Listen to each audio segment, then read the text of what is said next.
บทินฐานเหล่าทหารเฮานั้น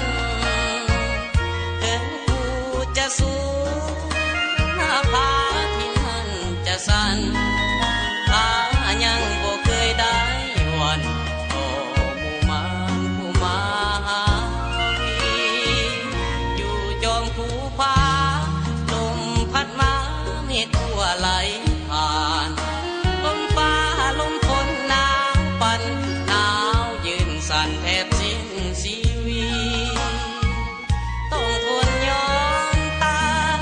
ให้หลายสายชาติสตรีเพื่อพื้นดินลาวเฮานี้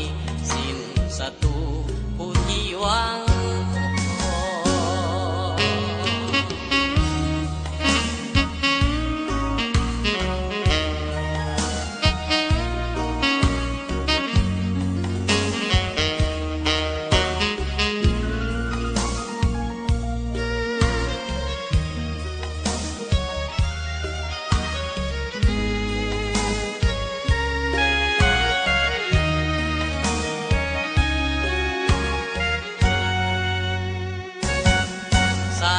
สมบูรณ์ทินข้าอยู่เป็นที่มันเป็นเมืองตั้งขับทินทา